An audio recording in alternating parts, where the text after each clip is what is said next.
Well, you once said it's very strange to share your father with the nation. Yes.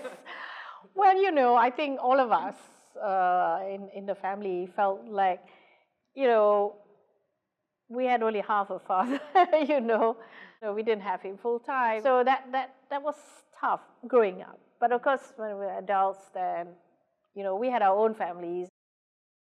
The other thing, of course, I remember very, very clearly was the announcement on TV that he was expelled from UMNO. And I was really young. I think I was about 11. And I didn't understand what was happening. I didn't understand what expelled meant. I thought it meant he was going to jail.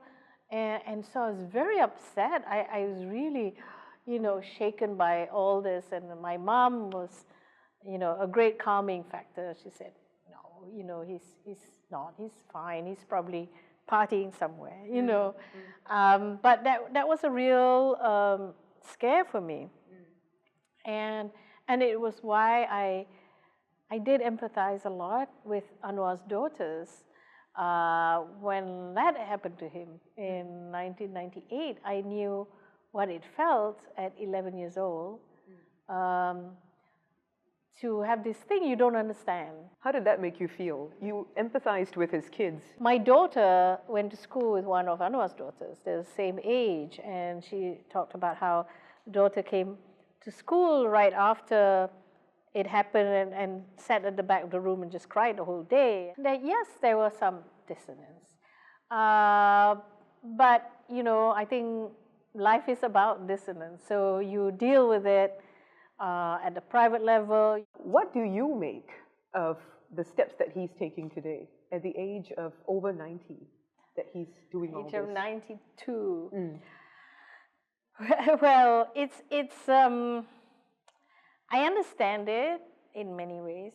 He's helped build Malaysia, and he's seeing it destroyed, and he just can't sit by and do nothing.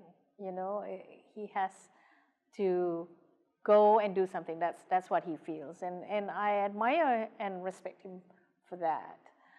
On the other hand, of course, he is 92.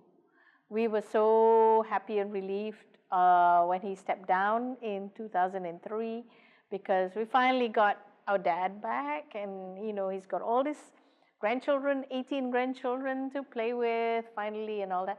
And all of a sudden, he's going back to it. Yeah, and so we really pulled in two places. On the one hand, we understand completely, and we're supportive of it, and respect and everything.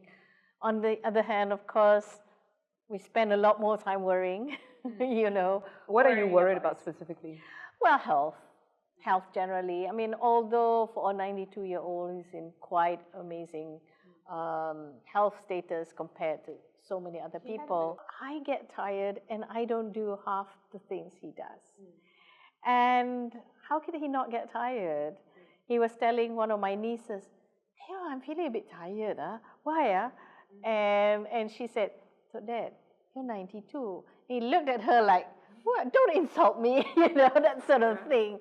That's the way he is. He's kind of in denial about How old does he think he is? Oh, I think he thinks he's 30 or something like that,